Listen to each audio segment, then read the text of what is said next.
اللهم صل عليه وسلم.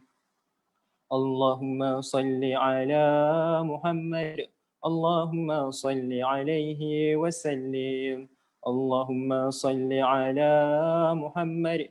يا ربي صل عليه وآله وسلم. أستغفر الله أستغفر الله أستغفر الله أستغفر الله أستغفر الله أستغفر الله أستغفر الله أستغفر الله أستغفر الله أستغفر الله أستغفر الله. تائبون إلى الله تائبون إلى الله تائبون إلى الله. يا الله بها يا الله بها يا كريم يا الله يا الله بحسن الخاتمة.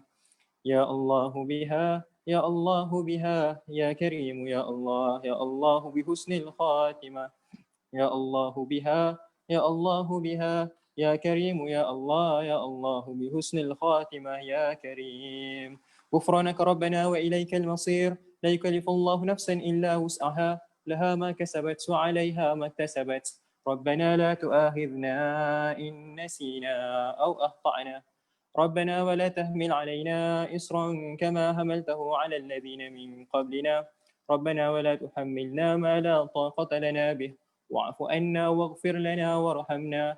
أنت مولانا فانصرنا على القوم الكافرين. الفاتحة لحضرة سيدنا وحبيبنا وشفيعنا رسول الله محمد بن عبد الله صلى الله عليه وآله وسلم وأصحابه وأزواجه وذريته بأن الله يعلي درجاتهم في الجنة وينفعنا بأسرارهم وأنوارهم وعلومهم في الدين والدنيا والآخرة ويجعلون من حزبهم ويرزقنا محبتهم ويتوفنا على ملتهم ويحشرنا في زمراتهم. الفاتحة أثابكم الله. أعوذ بالله من الشيطان الرجيم. بسم الله الرحمن الرحيم. الحمد لله رب العالمين الرحمن الرحيم مالك يوم الدين إياك نعبد وإياك نستعين اهدنا الصراط المستقيم صراط الذين أنعمت عليهم غير المغضوب عليهم ولا الضالين. ثم الفاتحة إلى روح سيدنا وفقيه المقدم محمد بن علي باعلوي وأصوله وفروعه وجميع ساداتنا آل أبي باعلوي وذوي الحقوق عليهم أجمعين أن الله يغفر لهم ويرحمهم ويعلي درجاتهم في الجنة وينفعنا بأسرارهم وأنوارهم وعلومهم في الدين والدنيا والآخرة. الفاتحة أثابكم الله. بسم الله الرحمن الرحيم. إياك نعبد وإياك نستعين اهدنا الصراط المستقيم صراط الذين أنعمت عليهم غير المغضوب عليهم. ثم الفاتحة إلى روح سيدنا وحبيبنا وبركتنا صاحب راتب الكتب الأنفاس حبيب الأمراء بن عبد الرحمن الأطاس. ثم إلى روح شين علي بن عبد الله باراس. ثم إلى روح سيدنا وحبيبنا وبركتنا وقدوتنا ومرشدنا الإمام الحبيب الأحمد بن حسان بن عبد الله العطاس وأصولهم وفروعهم وذوي الحقوق عليهم أجمعين أن الله يغفر لهم ويرحمهم ويعلي درجاتهم في الجنة وينفعنا بأسرارهم وأنوارهم وعلومهم ونفحاتهم في الدين والدنيا والآخرة. الفاتحة أثابكم الله.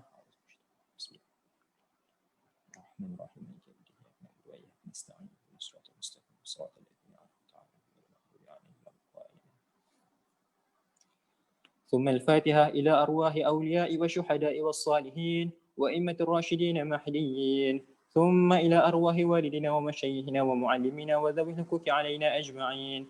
ثم إلى أرواح أموات المؤمنين والمؤمنات والمسلمين والمسلمات أن الله يغفر لهم ويرحمهم ويعلي درجاتهم في الجنة وينفعنا بأسرارهم وأنوارهم وعلومهم في الدين والدنيا والآخرة. الفاتحة أثابكم الله.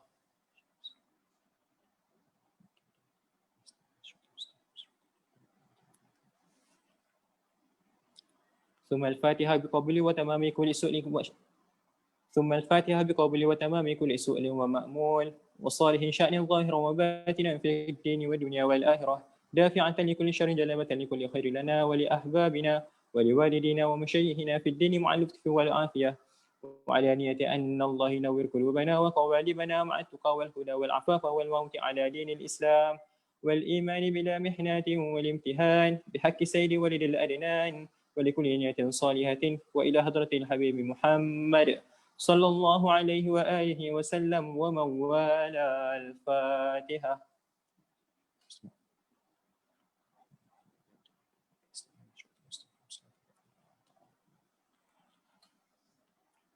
أعوذ بالله من الشيطان الرجيم بسم الله الرحمن الرحيم الحمد لله رب العالمين والصلاة والسلام على أشرف الأنبياء والمرسلين وعلى آله وصحبه أجمعين اللهم ارزقنا حفظ المرسلين وإلهام الأنبياء وفهم الأولياء بكرمك يا أكرم الأكرمين وبرحمتك يا أرحم الراحمين اللهم بذاتك تحصنا يا الله لا إله إلا الله سيدنا محمد رسول الله وسلم اللهم اجعلنا لنا دائما أولنا عيما صالحا ولا تسرط علينا ظالما جزا الله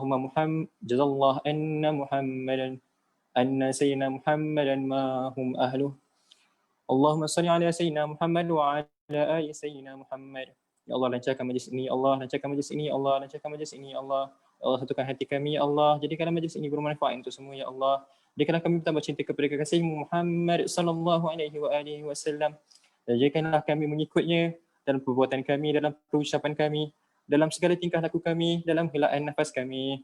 Wassallallahu ala sayyidina Muhammad wa ala alihi wasallam. Alhamdulillahi rabbil alamin.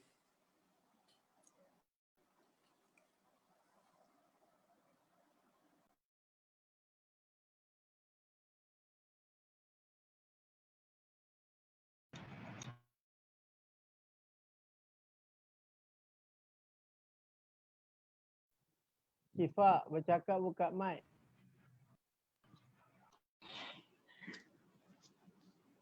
Bismillahirrahmanirrahim.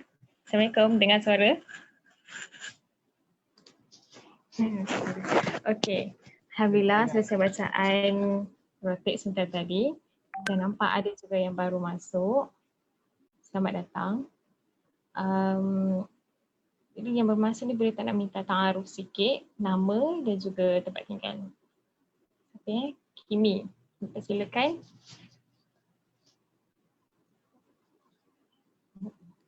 Baik, bismillahirrahmanirrahim. Dengar ke? Dengar.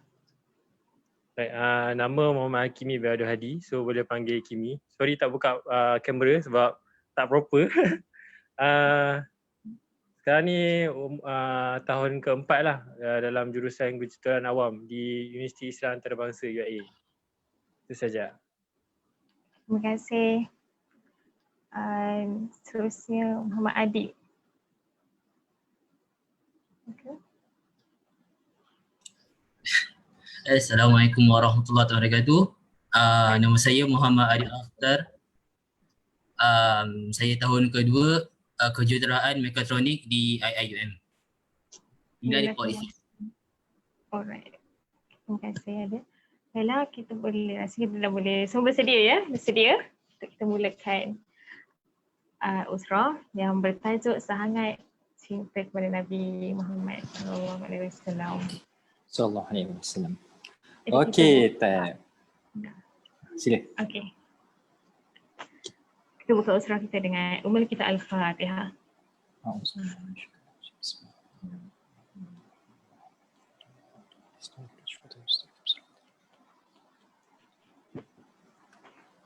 Ini yang alami. Kita persilakan. Rali, bentang, slide.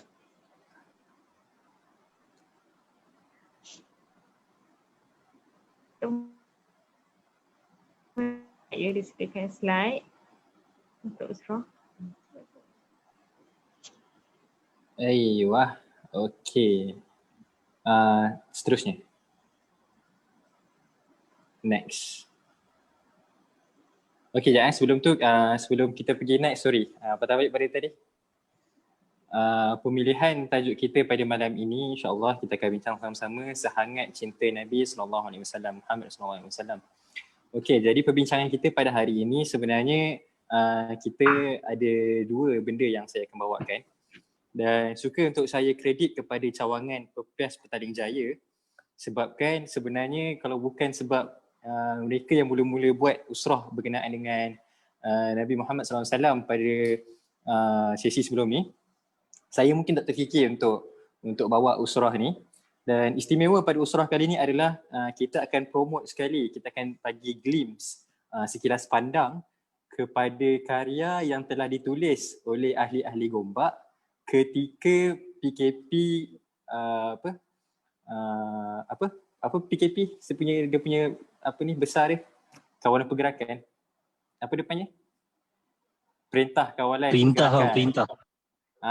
Perintah kawalan pergerakan. Jadi masa PKP pertama dulu, ada beberapa ahli perpigom yang mengumpulkan hadis 40 kegunaan untuk pelajar-pelajar Islam dan juga khusus di negeri Selangor. Tapi sebenarnya dia relevan kepada semua negeri lah.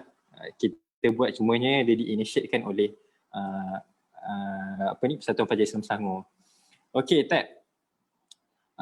Jadi kenapa kita pilih Sehangat Cinta Nabi tajuknya? Sebab kita nak menceritakan tentang satu bab dalam buku yang kami tulis tu. Ada satu bab tentang Rasulullah, dan cerita tentang Rasulullah ni ada banyak. Kita ada kitab-kitab, misalnya kita ada antara kitab-kitab yang famous tentang Nabi SAW, antaranya adalah Syama'il Muhammadiyah karya Imam At-Tirmizi. Dan kita juga ada kitab Syifa ditulis oleh Imam Qadhi Iyad. Jadi kedua-dua kitab ni kalau kita tengok, yang pertama pada kitab Syama'il Muhammadiyah, dia lebih pada menceritakan tentang bagaimana Nabi SAW dari segi fizikalnya, dari segi cerita tentang susuk tubuh Nabi itu sendiri. Dan kalau kitab Syifa pula, kitabnya ni menceritakan tentang mukjizat-mukjizat Nabi. Walau bagaimanapun, tak dinafikan kalau kita baca kedua-dua kitab ni, kita akan rasakan cinta yang dahsyat. Kita akan rasakan macam wow, dahsyat betul Rasulullah SAW ni. Antara contohnya dalam kitab Asy-Syifa, Imam Qadhi Iyad dia ceritakan macam mana alam ni takkan dicipta kalau bukan kerana Imam Muhammad SAW, satu. Dan kedua, bagaimana Nabi SAW menjadi penyebab kita ni diselamatkan daripada azab. Dan banyak lagi pencerita-cerita dalam tu yang mana kalau kita baca, kita dengar tuan guru kita cerita, kita akan rasa memang takjub lah. Kita akan rasa macam betapa Imam Qadhi Iyad ni diangkat posisi Nabi SAW tu dalam kitab dia tu, Asy-Syifa tu terlampau tinggi. Dan kalau biasanya bila kita angkat Rasulullah SAW ni, akan ada pihak-pihak yang tak suka lah, akan kata kita buat bid'ah dan sebagainya. Tapi dalam kitab, kalau siapa yang baca kitab Asy-Syifa tu, kita akan rasa macam wow, kitab ni terlampau hebat, terlampau dahsyat, dan kita mungkin tak tergamak pun nak kata seseorang yang mengagungkan Nabi tu melampau-lampau. Okey, right. Dan kita juga ada karya Abuya Alwi Al-Maliki yang mana dia menceritakan tentang bagaimana maulid, dan ada banyak lagi kitab-kitab lain. Sebelum tu pergi pada ayat rujukan dulu. Dan kita ada banyak tapi ada benda khusus yang kami sediakan dalam bab ni, yang mana kita akan ceritakan sedikit daripada apa yang kami dah kumpul tu pada malam ini.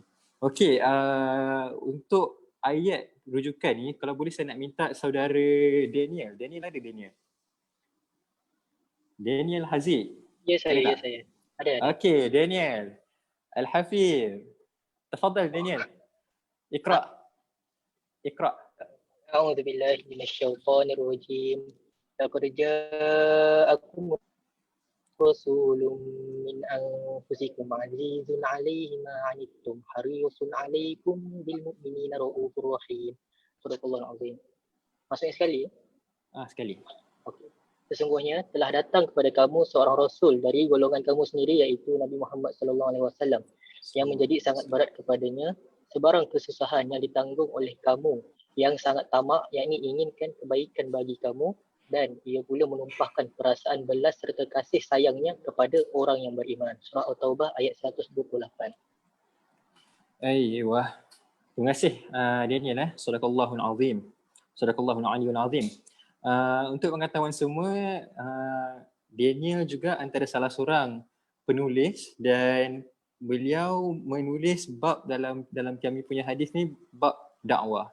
Okey Tab, kalau kita tengok pada hadis ni pada ayat Quran ni menariknya ayat Quran ni dia berada pada surah Taubah. Siapa tahu apa pelik surah Taubah banding dengan surah lain? Ada basmalah. Tak ada bismillah, tak ada basmalah. Tak. Kalau kita tengok, bila tak ada basmalah dan kita tengok pun dia start dengan bara apa? Maksudnya seakan-akan Allah nak kata Allah berlepas diri daripada sebahagian kelompok kan. Dan ayat ni pun kita tahu surah Taubah ni diturunkan dalam keadaan Allah murka. Okey. Yang menariknya dalam keadaan Allah murka tu, Allah turunkan satu ayat yang mana ayat ni merupakan bagi saya ayat yang paling seronok bagi orang Islam. Sebab apa? Allah seakan-akan nak bagi tahu tentang sifat Nabi kepada kita, Nabi SAW kepada kita. Di mana Allah SWT kata Nabi ni dia daripada kalangan kita. Tapi dia punya kelebihan Nabi ni yang paling best kali adalah Nabi ni dia merasakan kesusahan kita. Dan dalam masa yang sama dia nak sangat benda baik tu berlaku pada kita. Satu benda yang kita boleh faham daripada sini adalah Allah menceritakan tentang sikap empati Nabi. Empati Nabi kepada kita. Dan Nabi SAW ni dia banyak menangis dan banyak dia punya rasa cintanya tu kepada kita. Dan kat sinilah kita jadikan ayat ni sebagai ayat rujukan kita. Sebab apa? Sebab ayat ni adalah ayat yang boleh kita katakan paling dahsyat lah dalam Quran yang menceritakan tentang kasih sayang Nabi alaihi salatu wassalam kepada umatnya. Okey. Kita teruskan slide seterusnya. Okey, jadi buku yang ditulis tu diberi nama sebagai Lamhud Dari' Minma Wasafa Al-Wadi', di mana maksudnya adalah sekilas pandang ke rumput hijau, yang mana rumput hijau tu telah disifatkan oleh ulama. Wadi' itu kita terjemahkan sebagai ulama, atau dalam dia punya istilah dalam literal, makna literalnya maksudnya adalah mereka yang berjalan di taman yang suci. Jadi kita katakan itu adalah para sufi, para ulama lah. Okey Tan, apa manhaj penulisan hadis 40 pelajar Islam ni? Okey, hadis-hadis dalam ni kita kumpulkan seperti mana kita ambil juga kaedah Imam Nawawi rahmatullah alaih ketika dia menulis Arba'un Nawawiyah. Dalam hadis 40 ni bezanya, tapi Imam Nawawi dia ambil tu hadis yang paling penting. Kita pula kita ambil hadis berdasarkan 4 bab. Hadis itu semua ikut bab. Yang pertama bab ilmu, bab amal, bab dakwah dan bab Rasulullah. Kenapa mulakan dengan ilmu? Sebab apa? Pelajar ni dia punya masalah dia banyak berlaku pada semangat nak menuntut ilmu. Misalnya ada salah seorang adik usrah saya yang mana dia up status. Dia belajar accountancy. So dia kata ada tak sesiapa yang boleh bagi semangat nak menuntut ilmu kan. So keadaan ni adalah keadaan yang bagi saya berlaku pada semua penuntut ilmu kan. Kita akan rasa macam boring lah tuntut ilmu ni, nak lagi kalau orang yang tak belajar dalam bidang agama. Orang yang belajar dalam bidang agama dia akan rasa macam aku ni dah bakal-bakal ulama dah ni kan, dah bakal-bakal ustaz kan. So kenalah gigih, kena istiqomah semua kan. Tapi orang yang tak belajar dalam bidang agama dia akan senang rasa macam seakan-akan dia buat satu benda yang sia-sia. So dalam bab ilmu ni kita ceritakan apa kepentingan belajar ilmu-ilmu lain, apa kepentingan belajar itu sendiri, apa yang Rasulullah SAW sebut pasal ilmu, dan apa kelebihan-kelebihan ilmu dan sebagainya. Dan dalam masa yang sama, kita juga lengkapkan dengan amal. Sebab apa? Ilmu tanpa amal, bagi kita orang Arab, bagai pokok tidak berbuah. So dekat bahagian amal ni kita ceritakan pula apa yang menarik, apa yang amal-amalan mudah, apa yang kita patut fikirkan bila kita nak beramal dan sebagainya. Dan yang keempat bab dakwah. Okay, kenapa kita letak bab dakwah? Sebab apa? Seakan-akan saya suka ambil perumpamaan yang diberikan oleh Allahyarham Tuan Guru Ni Aziz. Dia kata kalau saat ini kita ada sebidang tanah, sebidang sawah, kemudian kita bersihkan sawah kita, tapi kita tak bersihkan sawah orang sebelah. So nanti kesan dia apa? Tikus orang sebelah ke, dia punya ular dan sebagainya ke apa, semua akan masuk ke kita punya sawah dan akhirnya akan membahayakan kita. So kat situlah pentingnya kita berdakwah sama. Supaya apa? Supaya kita protect diri kita dan kita jaga juga kawan-kawan kita. Dan inilah semangat yang perlu kita tekankan dalam pelajar Islam. Dan yang keempat, kita lengkapkan dengan Rasulullah SAW. Kenapa kita lengkapkan bab ni dengan Rasulullah SAW sebagai khatimah dia? Sebab ayah saya sendiri pernah berkata, dan juga kalam ini dikongsi juga oleh Syekh Nazrul Nasir. Dia kata apa? Dia kata kalau nak bagi umat ni baik, tak lain tak bukan jalan dia adalah kita pulangkan umat ni, pulangkan mereka pada pemilik mereka. Siapa pemilik umat hari ini? Pemiliknya adalah Rasulullah SAW. So saya pun fikir apa yang menarik tentang Rasulullah SAW ni yang patut pelajar-pelajar tahu. Okay, so saya pun fikir macam mana kita nak jadikan Rasulullah SAW ni pelajar-pelajar tahu dia sentiasa ada dengan kita. So saya pun tulislah bab berkenaan dengan cinta Rasulullah SAW kepada umatnya dan bagaimana pula kalau kita mencintai Rasulullah SAW.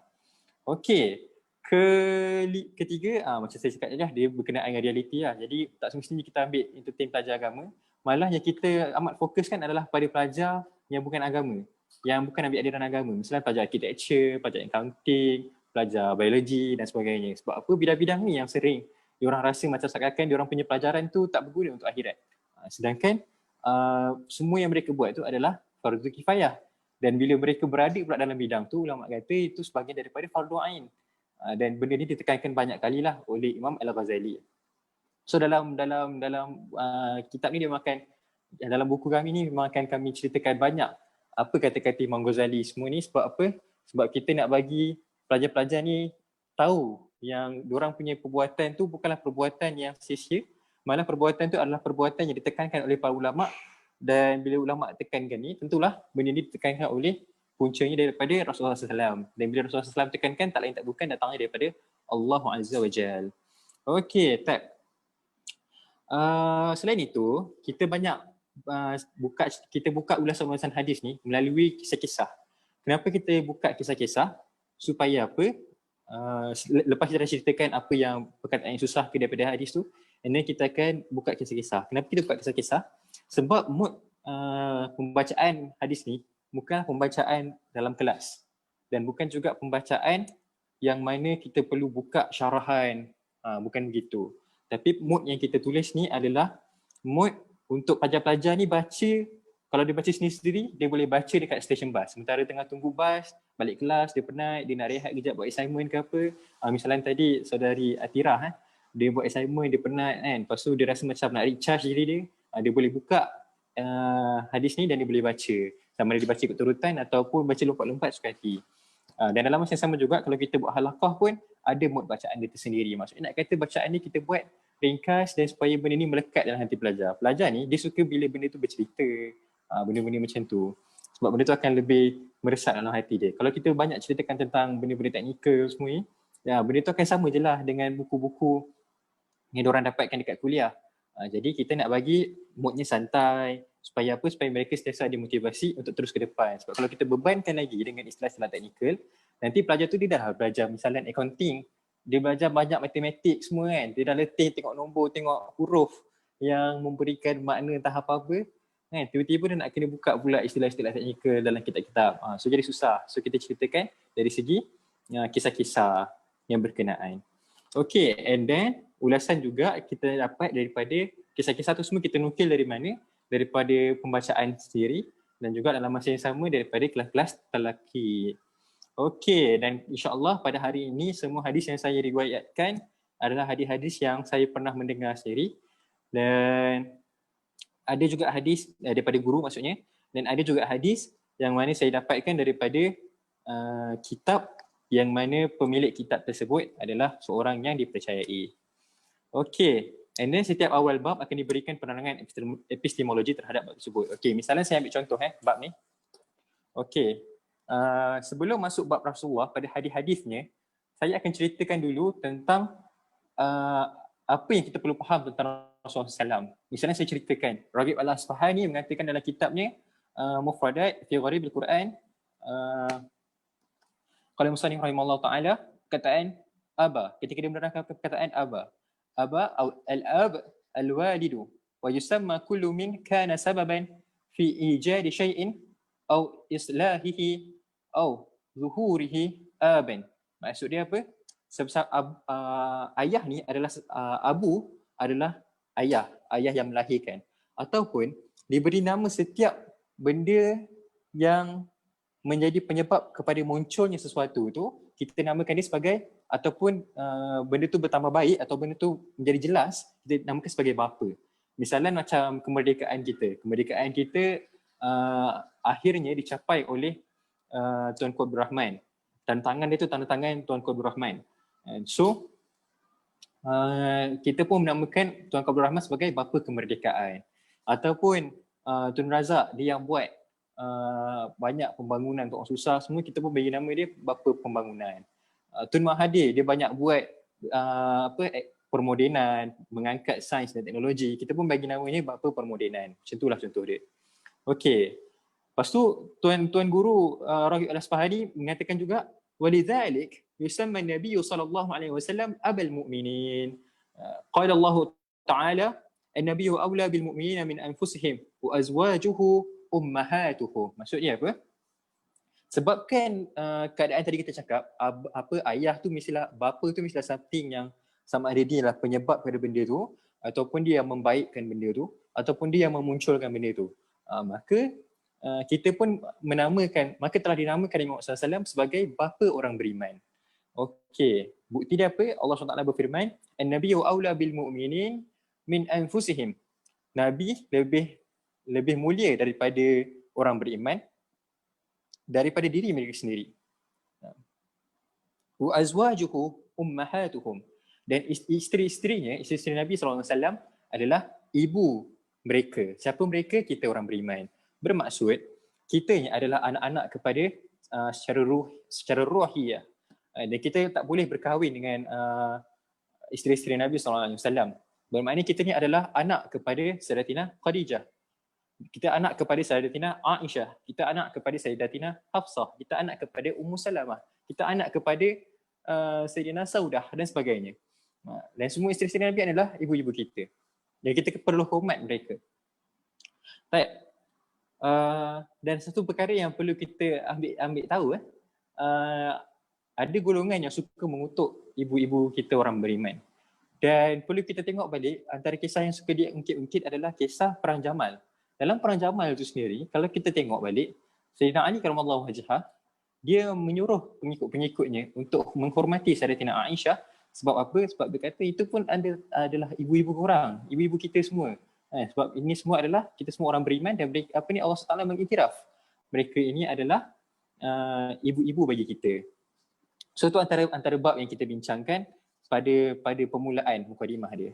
Okey, lepas tu baru kita pergi pada hadis pertama. Okey, pergi pada hadis pertama. Okey. Pemilihan hadis-hadis ni, kami tak pilih hadis yang paling sahih untuk dijadikan hadis usul. Sebab apa kita nak buat hadis 40, perlu ada hadis yang usul yang menjadi 40 hadis tu. So hadis-hadis yang dipilih bukan hadis-hadis yang mana hadis tu mesti sahih atau hadis tu mesti hasan. Tak, kami pilih berdasarkan siapa hadis yang paling pendek, yang paling ringkas. Kenapa kita pilih matan yang paling pendek? Tujuan dia sama seperti Imam Nawawi memilih hadis 40. Tujuan dia adalah untuk memudahkan orang menghafal. Okey, tak percaya kita try terus hari ni. Hadis pertama, anta ma'a man ahbabta. Saya ulang 5 kali Anta ma'a man ahbabta. Anta ma'a man ahbabta. Anta ma'a man ahbabta. Anta ma'a man ahbabta. Okey, sekarang ada tak terngiang-ngiang dalam kepala semua? Anta ma'a man ahbabta. Ada tak?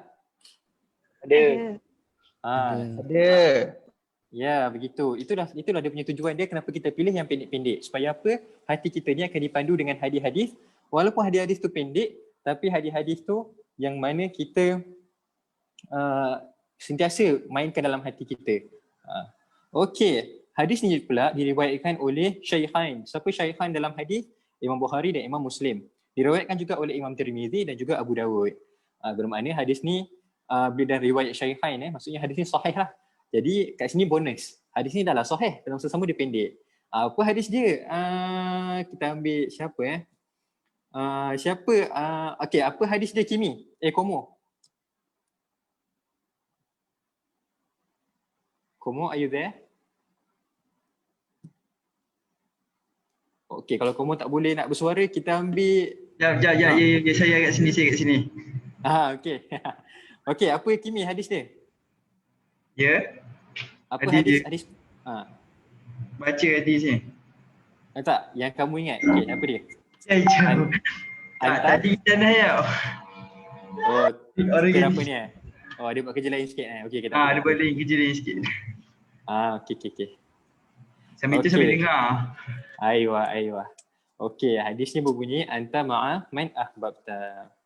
Okey, terima kasih Kimi Okey. Hadis ni maksudnya apa? Engkau bersama siapa yang kau cintai. Okey, tak. Jadi, bila kita kata siapa yang kau cintai ni, maksudnya kalau kita cintakan Nilofa misalnya, Nilofa tengah heboh yesterday sebab dia pakai furdah tengah berhijrah pakai furdah, pakai niqab. So contohnya kita cintakan Nilofa. Nanti dekat akhirat nanti kita akan bersama dengan Nilofa. Kalau kita cintakan Mark Zuckerberg misalnya, akan bersama dengan Mark Zuckerberg lah. Kalau kita misalnya cintakan siapa? Lee Min Hoon ke apa ke, Lee Bi Hoon ke, Kim Song Kook ke apa ke, nanti kita akan bersama dengan mereka lah bila dekat akhirat nanti. Tapi apa yang patutnya orang beriman cintakan?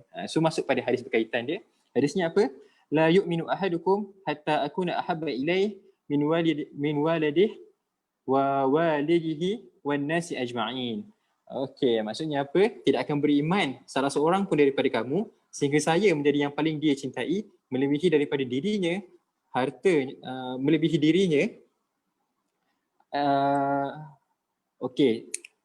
Mohon maaf teks hadis dengan terjemahan tak tally bab ni. Ada salah terjemahan sikit. Maksudnya lebih dicintai daripada anak-anaknya dan juga daripada ibu ayahnya dan juga daripada manusia seluruhnya. Maksudnya kalau contohnya kita cintakan Nilofa, kita cintakan Aaron Aziz misalnya, boleh, tak masalah. Tapi yang paling penting di atas semua tu kita kena cintakan Nabi SAW. Okey, dan hadis ni, kedua hadis ni saya terima antara salah satu sanad, saya terima daripada banyak sanad, dan antara salah satu sanad yang saya terima dalam majlis bacaan hadis 40 amalan-amalan yang mudah disampaikan oleh Syekh Harun Nizam di mana dia Sungai Buloh. Okey, dan ketika Syekh menerangkan, Syekh pun kata actually benda yang paling senang kita nak buat dalam dunia ni adalah mencintai Nabi SAW. Sebab apa? Bila kita cintakan Nabi, automatik terus tempat kita terjamin dalam syurga. Okey. Ada satu kisah yang saya nak cerita, yang mana kisah ni tercatat dalam buku kami tulis ni. Kisah ni tentang seorang tua, nama orang tua ni adalah Mas Darwan. Okey. Mas Darwan ni adalah orang Bandung macam Pak Iki kita, dia daripada Bandung, beliau daripada Bandung. So Mas Darwan ni pun daripada Bandung. Dan dia tinggal di berdekatan dengan laluan kereta api di Kiara Condong. Dan menariknya adalah Mas Darwan ni sebabkan dia orang tua dan dia telinganya tu pun tak berapa dengar. Jadi dia habiskan dia punya masa dia bercucuk tanam dekat antara petak-petak kereta api tu. Misalnya ni ada laluan kereta api dan ada dua laluan kereta api misalnya. So kat sini kosong kan. So sebabkan kosong dia menanam kat situ. So dia tanam ubi lah, tanam apa-apa lah yang boleh dia tanam. Jadi dia ni amat mencintai ustaz muda dekat tempat dia. Dan ustaz mudanya ni dia menceritakan kisah ni pada pendengar semua. Okey, so Mas Darwan ni dia selalulah kejutkan ustaz dia subuh kan. Bila subuh ketuk pintu ustaz, Pak Kiai bangun, Pak Kiai, lepas tu dia pun pergi solat. Lepas tu ustaz tu pun, walaupun ustaz tu yang ustaz kan, tapi ustaz tu pun datang surau biasanya paling lambat di kalangan semua jemaah semua. Dan kalau seandainya atap rumah ustaz tu bocor ke apa ke, Mas Darwan ni akan terus tolong bantu tampal balik atap tu, akan sentiasa bantulah ustaz tu. Dan dia bantu secara percuma ustaz tu. Dia akhirnya dia amat menghormati ustaz tu sebagai ustaz muda di kampungnya dan juga memandang tinggi pada ustaz tersebut. Satu hari dia ceritakan, Mas Darwan ni dia tengah bersyut tanam di antara dua laluan kereta api tu. And then sebabkan dia ni telinganya tak berapa dengar so tengah-tengah dia bersyut tanam tu, tanpa dia sedari ada kereta api yang datang dan dia undur, dia termasuk dalam kereta api tu. Akhirnya dia kena langgar kereta api tu dan dia cedera parah. Bila dia cedera parah, hebohlah kampung tu. Dan ustaz tu pun dengar berita terus pergi ke hospital dan dia dirawat di bahagian ICU lah. Dekat bahagian ICU, Mas Darwan ni dia dah penuh dengan wire-wire semua dekat badan dia. Dan tiba-tiba masa dia nampak ustaz ni, dia terus bagi isyarat kat Amiri dia bila dia pun dekatkan dekat telinga dekat mulut Mas Darwan ni, dekat mulut suaminya. Kemudian bila dia dekatkan, bila dia pun angguk, bila dia balik pada keadaan asal, Mas Darwan pun akhirnya mengembuskan nafasnya terakhir. So ustaz ni wonder lah, apa agaknya sebab dia pandang aku. Lepas tu terus tiba-tiba dia dia meninggal kan. So nak tahu apa kata-kata akhir tu, tapi dia tak ada tanya lah. Sebab yelah orang baru meninggal semua kan, tak sopan lah tanya macam tu kan. So dia pun akhirnya balik. Kebetulan dia meninggal dalam dalam early sebelum sampai bulan Maulud. Maksudnya dalam bulan Safar gitu. So tiba-tiba satu hari ustaz dia ni, dia agak pro pada kita kata sekarang ni Salafi Wahabi kan. So ustaz dia ni tiba-tiba diketuk pintu oleh isteri Mas Darwan ni. Lepas tu isteri dia datang bawa pulut kuning. So ustaz dia kata, ni apa ni? Ni tahlilan Tahlilan maksudnya majlis tahlil punya makanan ke? Kan? Kalau tahlilan saya tak nak makan. Ni bid'ah. So isteri Mas Darwan ni pun kata, Pak Kiai ingat tak masa time di akhir hayat Mas Darwan ni, Mas Darwan ada bisikkan sesuatu kat telinga saya. Ya, saya ingat. Ustaz Pak Kiai nak tahu tak apa yang dibisikkan? So Pak Kiai ni pun cakap ya, saya nak tahu kan. Lepas tu isteri Mas Darwan ni pun bagi tahu dalam keadaan parah tu, dia bagi tahu saya kan, bulan Maulid nak datang, nak dekat. Jangan lupa nanti buat pulut kuning, buat dalam bahasa dalam yang dicatat tu selamatan. Saya pun tak tahu macam mana, tapi sebabkan dia ada kata warna kuning, so saya faham macam pulut kuning lah. Okey. Ada suruh buat pulut kuning, bagi-bagikan dekat jiran-jiran semua, termasuk bagi kat ustaz. Sebab apa? Lebih menyambut Maulid Rasul. So Pak Kiai ni pun dia tersentak. Sebab dia kata aku ni belajar tinggi kan? Aku belajar banyak dan aku hentam orang yang sambut maulid semua kan. Tapi Mas Darwan ni orangnya bodoh, tak ada ilmu membaca kan. Telinga pun tak dengar sangat. Tapi di akhir hayatnya dia tak fikirkan tentang isterinya. Dia tak fikirkan tentang petak ubi di rumahnya. Tapi yang dia fikirkan tentang nak menyambut Nabi SAW. So atas sebab kasih sayang Mas Darwan tu, maka ustaz tadi terus dia mula rasa goyah dengan pendirian dia sebelum ni. Dan lepas tu dia pun akhirnya lama-lama dia makin terbuka untuk menyambut maulid. Dan sampai sekarang dia masih menyambut Maulid Rasul. Jadi itulah dia antara kisah cinta di mana kalau kita tengok walaupun Mas Darwan ni orangnya bukanlah orang berpendidikan, mungkin amalannya pun tak banyak kan, sebab dia pun tak pandai membaca semuanya kan. Tapi kalau kita tanya pada diri kita kan, adakah orang-orang macam Mas Darwan ni akan pergi ke neraka? Ataupun orang-orang macam ni akan bersama dengan Nabi SAW? Tentulah orang-orang macam ni akan bersama dengan Nabi SAW. Bukti dia apa? Bukti dia mudah je. Anta ma'a man ahbabta. Okay, tak. So tu kita tengok kan, kali ni kita tengok dah macam mana cinta orang kepada Nabi SAW. Dan kalau kita tengok pula sebab urut hadis anta ma'a man ahbabta ni, kita akan jumpa pula macam mana kisah ni berkisahkan tentang sahabat yang tanya tentang kiamat dan akhirnya itulah persiapan dia. Persiapan dia adalah dia cintakan Nabi. Jadi dia kata dengan cinta dia pada Nabi, dia confident nak hadapi kiamat. Dan apa amalan dia? Amalan dia adalah cintakan Nabi. Dan apa hadis dia untuk kita ingat? Anta ma'a man ahbabta. Okey, selesai hadis pertama. Kita pergi pada hadis kedua. Sekarang pukul 10. Okey, hadis kedua ni saya rasa ni mungkin hadis yang terakhir kot saya nak kongsi. Sebab apa? Sebab kita janji pun perjumpaan kita sampai 10.30. Jadi saya tak nak makan masa banyak-banyak. Tapi hadis ni adalah hadis yang saya pertama kali dengar di Melaka, dan ketika saya datang ke Melaka tu, saya dalam keadaan saya sebenarnya tak ada tempat tinggal pun, tapi sebab saya semangat nak ambil kitab, nak dengar, nak belajar kitab warakat, saya datang juga dalam keadaan saya tak ada tempat tinggal pun. Dan saya dah kata dekat masa orang tanya kan, masa ustaz tanya, Akhi nak tidur mana ni malam ni? So, saya pun jawab dengan jujurnya rancangan saya. Rancangan saya adalah saya nak tidur dalam kereta. Seperti mana dulu masa zaman, saya minta maaf kalau bunyi macam politik, tapi dulu saya penyokong Tegar PAS. Saya dulu sanggup tidur dalam kereta semua dengan family saya semua, semata-mata berkempen demi PAS. So saya kata, anak tidur dalam kereta je lah ustaz kan, macam masa kempen PAS dulu.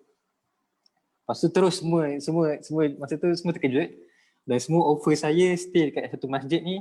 Kalau saya tak silap, Masjid Bukit Baru tak silap namanya, kat Melaka tu. So saya pun menetap kat sana untuk semalaman, dan pada malam tu ustaz bacakan hadis. Dan hadis yang dibacakan, hadis yang pertama adalah hadis anta ma'amin ahbabta. Yang ni dibacakan 2 kali. Yang pertama dibacakan dekat Melaka tu, dan yang kedua dibacakan dekat Sungai Buloh. So hadis yang kedua ni adalah hadis yang dibacakan saya dengar sendiri di Melaka, di Masjid Bukit Baru. Okay, kenapa saya bagi tahu sini? Sebab saya nak buktikan yang maksudnya saya memang ada di tempat tu, dan maksudnya bersambunglah sanad saya dengan antum semua yang hadir ni pada hadis ni. Okey. Hayati khairun lakum wa mamati khairun lakum. Tu'radu alayya a'malukum fama wajadtu min khairin hamidatullahi alayhi wa ma wajadtu min ghairi dhalik astaghfirullah lakum. Maksudnya apa? Hidup aku adalah baik buat kamu semua. Kewafatanku juga adalah baik buat kamu semua. Amal perbuatanmu akan dibentangkan kepada saya. Maka apa saja yang saya temui daripada kebaikan, nescaya saya akan memuji Allah atas kebaikan itu. Apa saja yang saya temui selain daripada itu, nescaya saya memohon kepada Allah keampunan buat kamu semua. Hadis ini adalah diriwayatkan oleh Syekh Majdi Ashur dalam bukunya. Dan dalam masa yang sama, hadis ini sebenarnya ketika saya cuba cari, saya tak jumpa lafaz hadis yang macam ni, kecuali daripada Syekh Majdi Ashur. Tapi bila saya cari, saya jumpa riwayat daripada Imam Al-Bazzar dan riwayatnya bertaraf dhaif. Okey, apa pula boleh pergi pada next slide. Dan sementara pergi ke next slide tu, apa yang kita boleh ambil daripada hadis dhaif ni, kita perlu faham hadis dhaif ni kalau dalam syariat kita tak boleh jadikan dia hukum je. Kita tak boleh buat hukum dengan dia je. Tapi kalau kita nak mengambil kisah-kisah, kita nak ambil apa lagi, benda-benda selain daripada hukum hakam, itu semua kita boleh ambil, dan benda-benda selain daripada hukum hakam dan juga akidah, kita boleh ambil daripada hadis dhaif. Dan ini termasuk sebahagian daripada hadis dhaif yang kita boleh guna. Okey, next slide.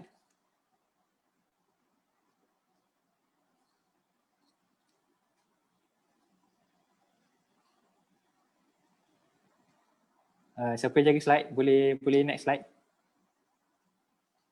Okey, start. Riwayatnya adalah riwayat Imam Al-Bazzar dalam kitabnya. Apa hadisnya? Hayati khairul lakum tuhrithu wa yahdithu lakum wa wafati khairul lakum tu'radu alayya a'malukum fama ra'aitu min khairin hamidatullahi alayhi wa ma ra'aitu min syarrin astaghfartu lakum. Maksudnya apa? Hidupku adalah baik buat kamu semua. Kewafatanku juga adalah baik buat kamu semua. Amal perbuatanmu akan dibentangkan kepada saya. Maka apa saja yang saya temui daripada kebaikan, saya akan memuji Allah SWT atas kebaikan itu. Apa saja yang saya temui selain daripada itu, saya memohon kepada Allah keampunan buat kamu semua. Bermaksud sehingga sekarang Nabi SAW masih tahu apa yang kita buat. Sebab apa? Nabi SAW dibentangkan. Masa Nabi SAW hidup, Nabi SAW ajarkan kita tentang syariat Allah SWT, akidah kita dan akhlak-akhlaknya. Dan bila mana Nabi SAW dah wafat pula masa sekarang ni, dibentangkan amal-amal kita kepada baginda. Dan setiap kali ada amal-amal yang mana amal-amal tu tak baik daripada kita, Nabi SAW akan mintakan keampunan kepada kita atas amalan kita. Maksudnya kalau contohnya kita buat jahat, kita zalimi orang, kita zalimi diri kita sendiri dengan misalnya cakap benda tak baik, tengok benda tak baik, makan benda tak baik dan sebagainya. Itu semuanya dibentangkan kepada Nabi, dan Nabi SAW akan minta ampun pada kita. Walaupun kita kata, Nabi dah lama dengan kita, kan? Takkan Nabi nak ambil kisah lagi pasal kita. Nabi ambil kisah, dan benda ni tercatat dalam hadis riwayat Imam Bazzar ni, di mana dia kata, setiap kali kita buat jahat, kita buat baik, Nabi puji kita. Ataupun Nabi minta ampun pada kita. Misalnya kita berada dalam satu majlis berkongsi hadis Nabi, kan? Berkongsi kecintaan kepada Nabi. Nabi SAW tahu perbuatan kita ni dibentangkan kepada baginda, dan insyaAllah kita doakan supaya Nabi SAW puji kita, puji Allah SWT, kan? Atas kebaikan-kebaikan ni.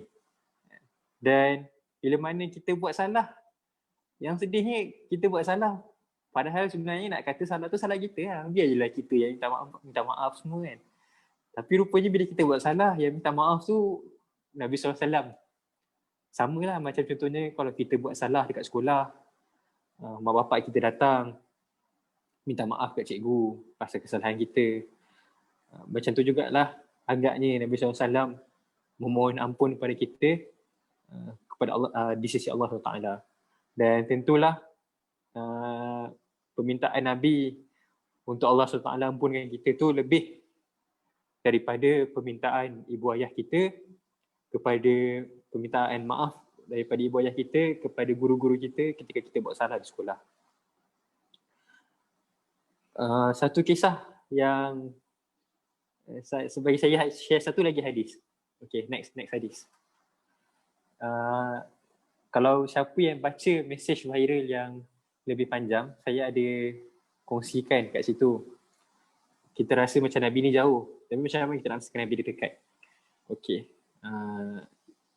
Yang apa ni? Yang jaga slide boleh tolong next slide. Last hadis saya nak share.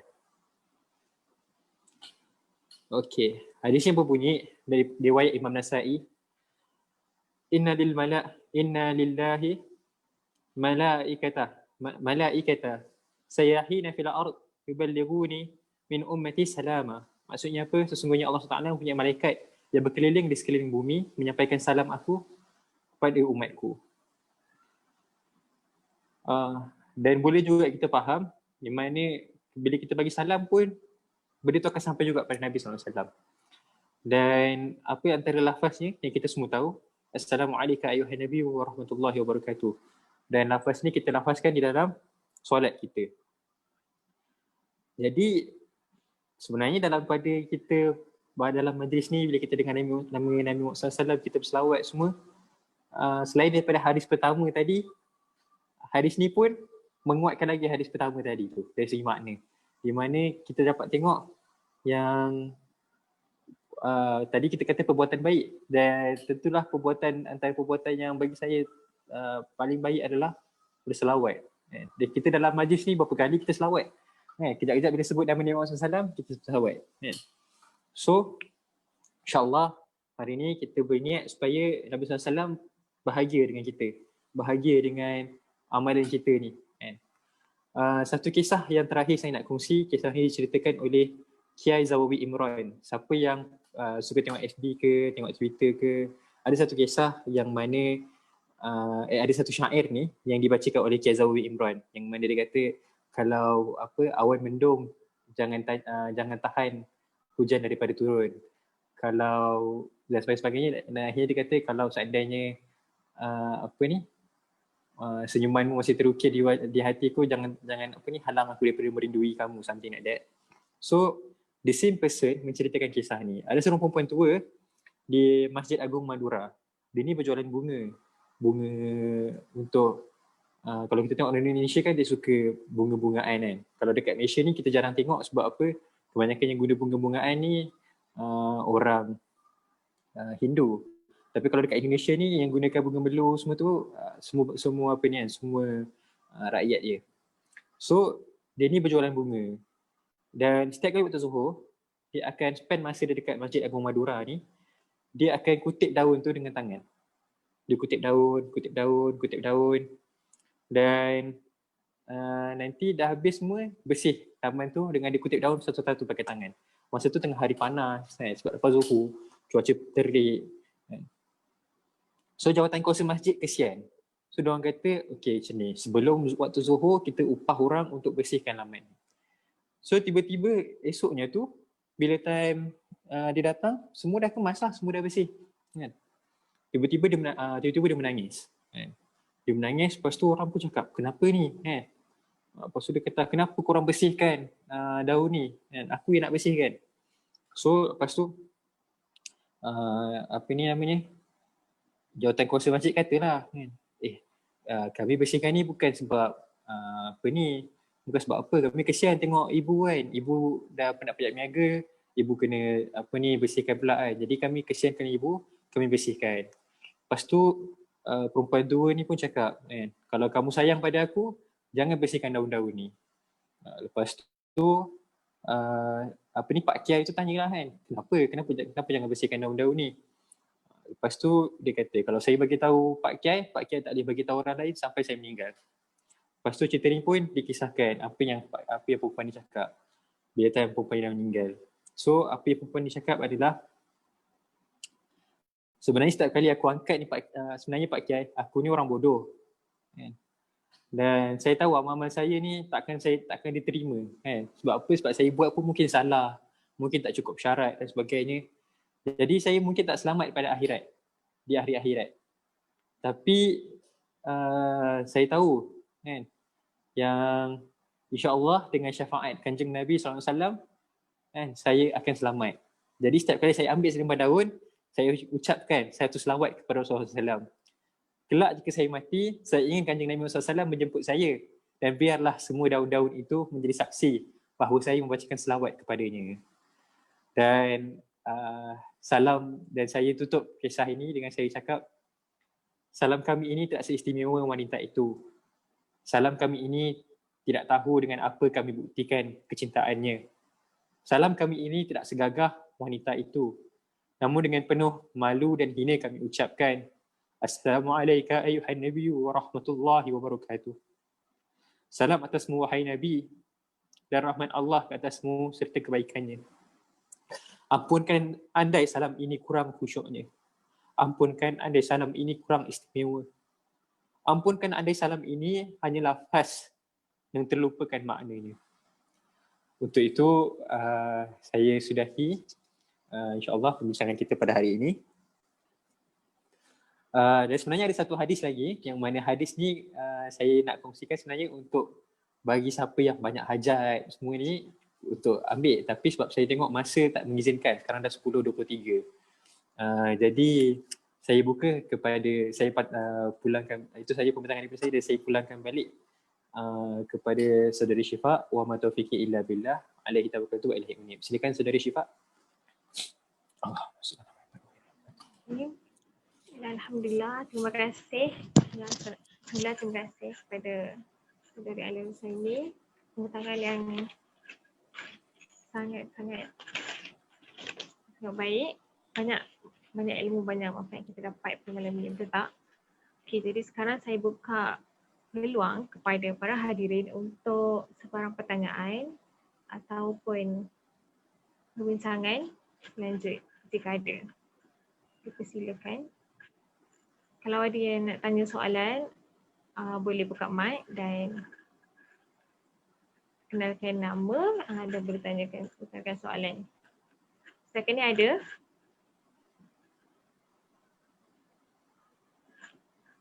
Ada apa-apa yang nak tanya soalan? Tak ada. Tak ada ya? Tak ada.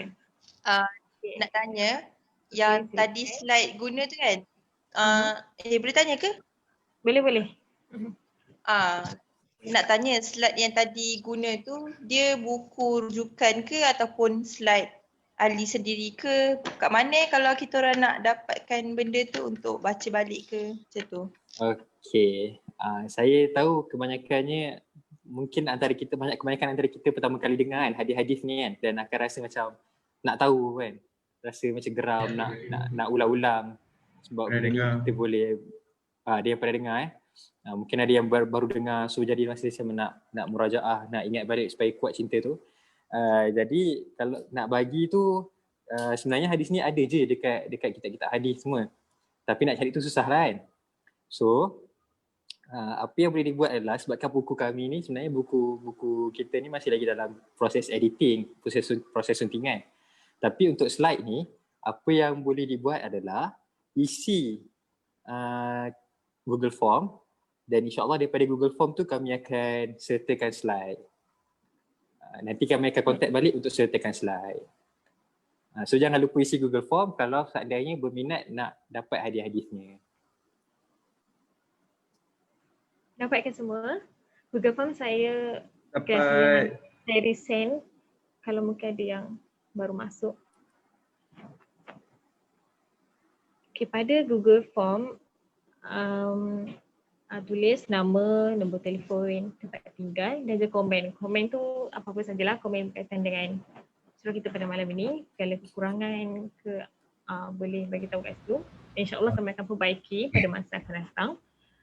Dan dekat komen tu juga selitkan sekali kata saya perlukan slide macam tu. So kat situ nanti saya akan remark dan saya akan contact melalui nombor telefon lah yang dah didaftarkan.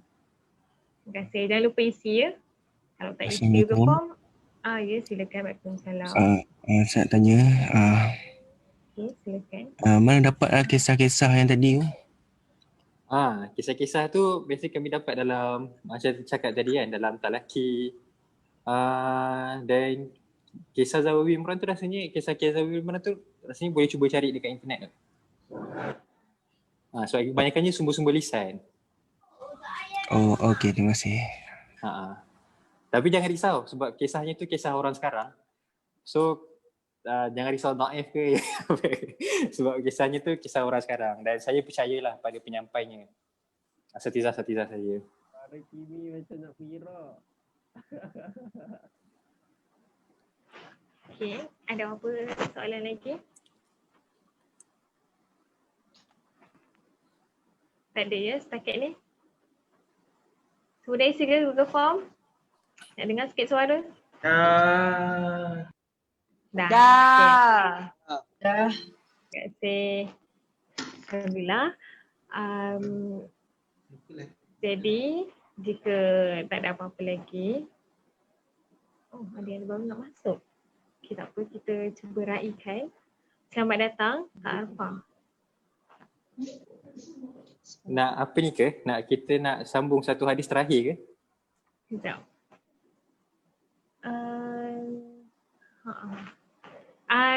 Okay, saya tanyalah ya kepada para hadirin sekalian. Jadi anda nak sambung lagi satu hadis ataupun kita berhenti setakat ini sahaja?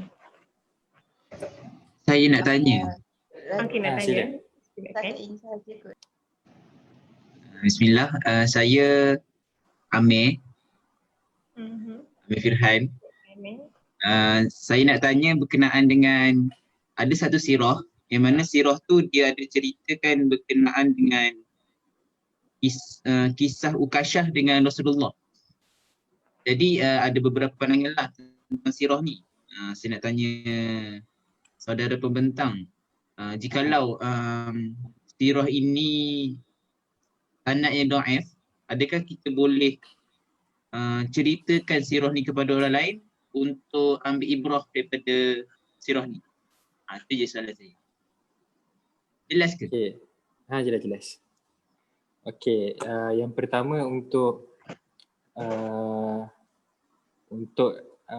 kisah Nabi SAW dengan Ukashah tu saya, Wallahualam saya tak pernah dengar, saya tak tahu. Saya mungkin kalau pernah dengar pun pernah dengar tapi saya tak ingat detail. Tapi kewujudan nama Ukashah tu saya biasa dengar. Maksudnya bukanlah saya tahu Ukashah tu nama artis ke apa, tapi saya tahu Ukashah tu adalah salah seorang orang yang hebat. Cuma saya tak tahu kisahnya, saya tak ingat kisahnya. Jadi saya tak boleh jawab lah hadis tu boleh guna tak boleh guna. Cuma panduan untuk kita guna hadis ni, yang pertama kita kena tahu konteks hadis tu adalah konteks hadis akidah ataupun konteks hadis tu adalah konteks hadis berkenaan dengan syariah dari segi fiqh, ataupun konteks hadis tu berkenaan dengan akhlak.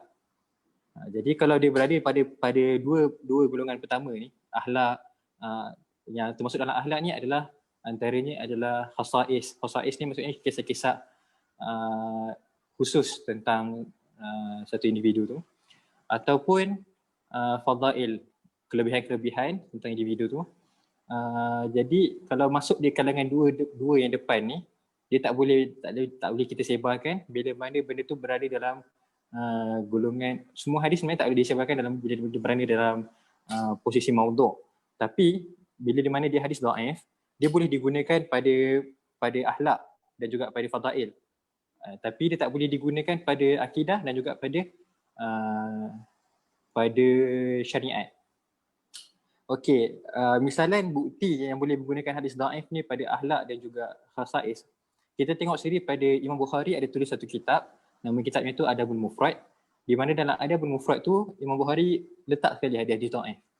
Menunjukkan hadis dhaif ni boleh digunakan, tapi penggunaannya tu pada hadis-hadis akhlak yang ataupun khasais dan sebagainya, tapi tak boleh digunakan dalam syariat. Misalnya tak boleh kita katakan, kalau contohnya dalam kisah tu misalnya dikatakan Nabi SAW memerdekakan hamba dengan kurma, misalnya dengan sebiji kurma contoh. Saya tak tahu benda tu wujud ke tak, tapi contohlah Nabi SAW memerdekakan seorang hamba dengan sebiji kurma dan mengatakan bahawa sesungguhnya sebiji kurma ini sudah cukup memerdekakan seorang hamba yang beriman daripada tuan yang kafir. Misalnya ni hadis palsu.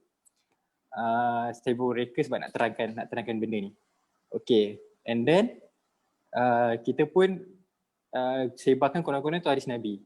Dia tak boleh disebarkan first sebab dia hadis palsu. Second, kalau contohnya kita jumpa sanad dia sanad dhaif, pun tak boleh digunakan sebagai sumber hukum sebabkan kedudukannya dhaif. Tapi bila mana kedudukannya tu pada peringkat hasan, dia masih boleh digunakan sebagai hukum. Jadi cerita-cerita sirah ke apa ke, dia punya kebanyakan sirah ni dia sebenarnya berada di peringkat dhaif. Tapi ada, kalau kita baca daripada kitab Rahiqul Maktum karya Syekh Mubarak Kuri, dalam tu semuanya memang ada daripada hadis yang sahih lah. Tapi kalau baca tarikh Tabari ke Sirah Ibn Hisham ke apa ke, kalau jumpa kisah-kisah tu mungkin dia akan jatuh pada peringkat dhaif ke apa ke. Dan satu benda kita perlu tahu, dalam sistem sirah tak sama dengan sistem hadis. Dan cara kita nak tengok sirah tu boleh guna sebagai alat istinbat, dia akan patah balik pada kaedah hadis. Maksudnya kena tengok syarat dia sahih tak sahih semua tu. Tapi kalau cerita tu macam kisah-kisah yang mana kisah-kisah tu mungkin menceritakan tentang akhlak ke apa ke, dan kalau dia bersanad dhaif, kalau maudhu' tak boleh bincang, tak boleh bincang, tak boleh nak sebar. Tapi kalau dia sanad dhaif, dia masih boleh digunakan. Tapi wallahu a'lam, saya tak tahu dan saya bukanlah ahli hadis untuk tahrij hadis ke apa. Cuma kalau daripada ustaz saudara kata hadis tu dhaif, maksudnya dia masih boleh digunakan, tapi dalam aspek akhlak, aspek kelebihan individu dan sebagainya lah, tapi tak boleh digunakan dalam akidah dan tak boleh digunakan dalam hukum hakam. Wallahu a'lam.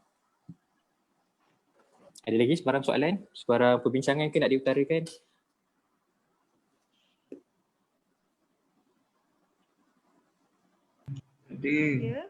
Tak ada. Okey. Jadi semua jelas ya, faham. Alhamdulillah. Dan terima kasih kepada pembentang, kepada adik atas soalan yang jelas. Okey. Jadi saya rasa sebelum tu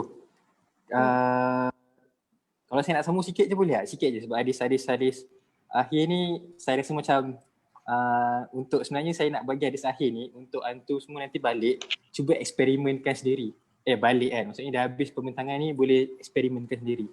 Dan hadis ni benda ni, amalan ni adalah amalan yang saya selalu praktis lah, terutama bila saya dalam keadaan sama ada saya on the way dan saya dah terlambat, ataupun banyaklah benda-benda yang sepele, benda-benda yang besar-besar pun saya guna juga.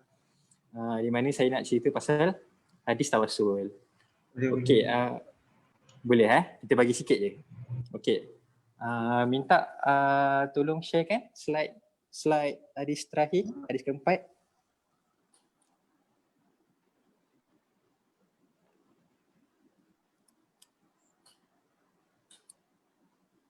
Okay, sementara tengah tunggu tu kan kita kan selalu sambil-sambil ni kan kita kan selalu cakap kalau Nabi ada depan kita, bolehlah kita minta itu ni kan.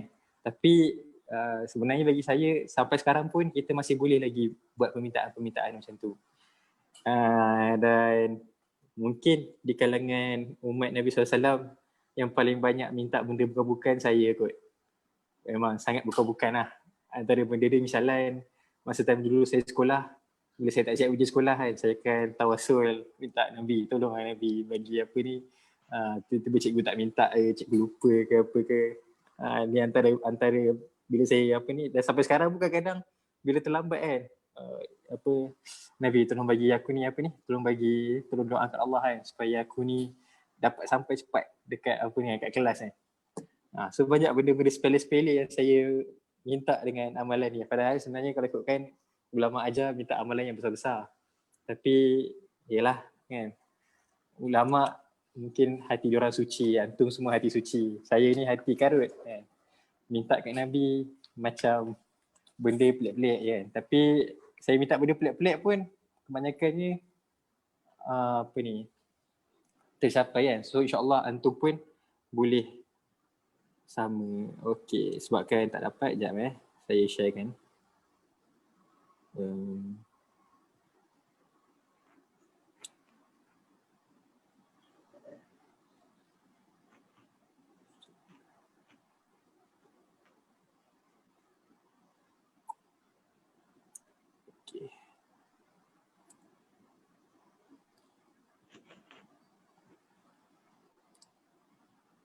Okey.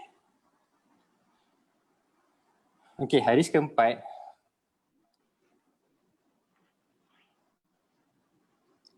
Hadis keempat berbunyi, hadisnya panjang tapi saya pendekkan. Faman sa'ala li wasilah halat lahu syafa'ah. Siapa yang minta wasilah bagi aku, halal baginya syafaatku. Sebab itulah kita lepas azan kita doa supaya Nabi SAW diberikan wasilah. Supaya apa? Supaya kita mendapat syafaat. Okey. So antara hadis yang berkaitan adalah hadis ni riwayat siapa riwayat Ahmad dan Tirmizi. Anna rajulan dariran basari ata Nabi sallallahu alaihi wasallam. Maksud dia ada seorang lelaki ni dia buta. Faqala ud'ullahu ayyu'afiyani. Maksud dia minta Allah SWT supaya sembuhkan aku. Qala in syi'ta qala Rasulullah in syi'ta da'autu wa in syi'ta sabarta fa huwa khairun lak. Maksud dia kalau kau mahu aku boleh doakan untuk kau, tapi seandainya kau nak bersabar itu lebih baik bagi kau. Qala berkata lelaki buta tadi, fad'u, maksudnya doalah pada Allah. Lepas tu Nabi SAW kata lepas tu berkatalah periwayat hadis ni, fa amarahu ayatawadda fayuhsina wudu'ah. Maksud dia Nabi SAW suruh orang tu untuk berwuduk dan mengindahkan wuduk dan memperelokkan wuduknya. Wa yad'u bihadza du'a, dan berdoalah dengan doa ini. Allahumma inni as'aluka wa atawajjahu ilaik binabiyyika Muhammad nabiyyir rahmah. Inni tawajjahtu bika ila rabbi fi hajati hadhihi lituqdali. Allahumma fashfa'hu fi. Atau dia punya maksudnya adalah, ya Allah, aku meminta kepadamu dan berbalik kepadamu oleh Nabi Muhammad SAW, Nabi Rahmat. Maksudnya aku minta kepada engkau, ya Allah, melalui Nabi Muhammad SAW, Nabi Rahmat. Sesungguhnya aku telah berpaling kepada engkau Tuhan, dan aku bawa kepada engkau tentang keperluan aku sehingga dapat diselesaikan. Jadi Allah terimalah syafaat dan terimalah dia Nabi Muhammad SAW sebagai syafaatku. Terjemahan dia ada silap-silap sikit Okey, so kat sini saya nak bagi teks doa tawassul bagi siapa yang nanti isi borang tu. So teksnya adalah, okey, semua set kan doa masing-masing kan. Lepas kita baca doa ni kan, kita terus sambil baca doa ni kita hajatkan pada benda tu Allahumma inni as'aluka wa atawajjahu ilaik binabiyyika nabiyir rahmah Muhammadin sallallahu alaihi wa alihi. Ya Abul Qasim, ya Rasulullah, ya Imam ar-Rahmah, ya Sayyidina wa Maulana, inna tawajjahna wastashfa'na wa tawassalna bika ila Allah wa qaddamnaka baina yaday hajatina ya wajihan 'inda Allah ishfa' lana 'inda Allah. Hajatkan permintaan masing-masing.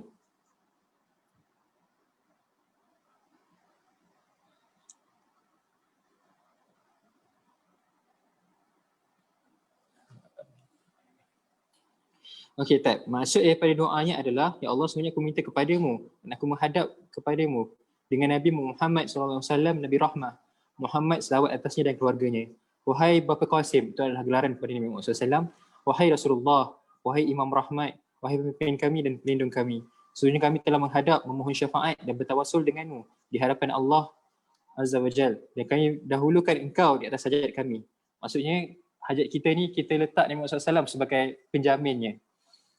Hai yang punya kedudukan di sisi Allah, berilah syafaat kepada kami di sisi Allah. Ini adalah teks tawassul yang saya selalu gunakan ketika mana saya ada hajat sama ada besar atau kecil. Sama ada ketika saya hadapi exam ke, saya ada masalah sepele macam mana pun, saya akan selalu guna benda ni. Dan bila mana permintaan kita tu Allah SWT kabulkan dengan asbab kita bertawassul dengan Nabi Muhammad SAW, masa tu kita akan rasa yang sebenarnya Nabi Muhammad SAW sebenarnya sentiasa ada dengan kita. Dan dia layan je kerana kita ni, walaupun kita ni bukannya umat yang baik. Tapi tu lah dia, rahmat sekalian alam, dan layanan dia pada kita pun layanan yang amat baik. Sebab itulah Sayyidatina Aisyah, ibu kita berkesan. Biasa orang tanya kan, macam mana akhlak Nabi? Ibu kita Sayyidatina Aisyah pun kata, kana khuluquhul Quran. Akhlaknya tu adalah akhlak Quran. Dan kata guru saya, sebenarnya yang dimaksudkan oleh Sayyidatina Aisyah adalah akhlak Nabi SAW seperti mana akhlak Allah Azza wa Jalla. Sebab apa? Quran adalah kalam Allah. Dan Nabi SAW ketika menjadi manifestasi kepada kalam Allah itu, kita akan dapat tengok itulah sebenarnya akhlak yang Allah Ta'ala tunjukkan kepada hamba-hambanya. Akhlak yang super untuk ikutan hamba-hambanya. Wallahu a'lam. Okey, saya serah balik pada Syifa nak tutup majlis segalanya. Terserah. Alhamdulillah. Selesai instruksi pada malam ini. Jadi saya ringkaskan daripada apa yang kita dapat.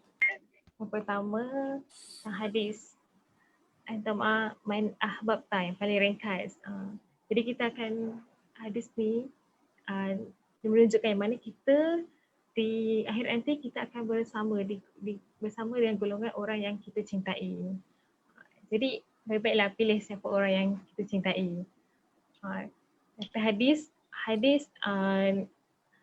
Hadis yang kedua tu mengatakan kita tak akan jadi orang yang beriman selagi mana kita tidak mencintai Rasulullah melebihi daripada keluarga, harta dan juga manusia seluruh manusia lain lah. Jadi kat sini kita dah jelas nampak mana kita dituntut untuk mencintai Nabi SAW. Baiklah, seterusnya kita juga belajar yang mana walaupun Rasulullah SAW telah wafat sekian lama, tapi Rasulullah sentiasa ada dengan kita. Yang mana setiap amal kita yang di dunia ni akan dibentangkan kepada Rasulullah. Dan dari situ walaupun jika kita melakukan amal baik, Nabi akan memuji kepada Allah atas amalan baik kita. Tapi jika kita buat dosa, jika kita buat maksiat, Nabi buat apa? Nabi minta ampun kepada Allah bagi pihak kita. Nampak betapa kasih dengan sayangnya Rasulullah tu terhadap umatnya. Jadi kita sebagai umat ni sanggup ke kita untuk menderhaka dengan Nabi? Sudah tak, kan? Jadi kita dalam kehidupan seharian kita memang seharusnya kita kena ingat bagaimana Nabi ingat pada umatnya. Itulah kita kena lebih mengingati Nabi.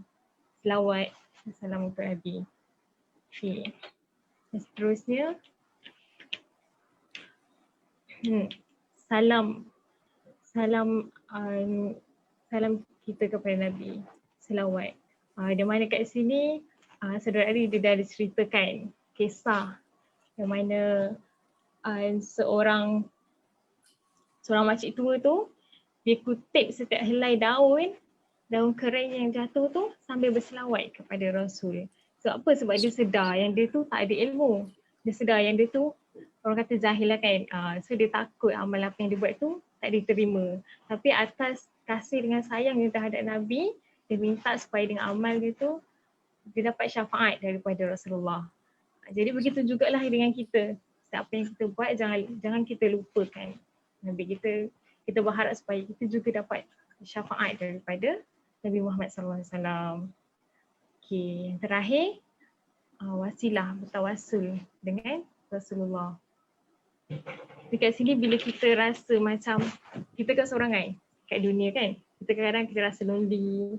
Lagi-lagi zaman sekarang ni anak muda selalu tu sibukkan single, taker. So kalau single tu orang sangat macam sedia lah semua yang cerita single cannot relate with this statement bla bla bla. Sedangkan kita sebagai umat Islam kita tahu yang mana kita ada Nabi. Macam tu kita nak mengaku yang kita ni single dan kita rasa lonely, kesunyian. Sebenarnya kita boleh dapat cinta kasih Nabi, cinta kasih Allah melebihi daripada manusia kat dunia ni. Betul tak? Jadi jangan rasa sedih, jangan rasa kesunyian. Kalau andai kata kalian kita ni ditinggalkan oleh manusia ataupun rakan karib kita sendiri, kalau kita dihianati oleh sesiapa pun yang manusia yang kita kenal kat dunia ni, jangan rasa terlalu kecewa. Ingatlah bahawa kita ada Nabi yang sentiasa akan menyayangi kita. Okay. Salawat dan salam ke atas Nabi dan juga ahli keluarganya. Alhamdulillah selesai usrah kita untuk usrah iftitah Pepigom pada malam ini. Terima kasih atas kehadiran para hadirin sekalian. Sama-sama. InsyaAllah ada rezeki kita jumpa lagi. Jadi kita tutup majlis kita dengan tasbih, kafarah dan suratul Ans.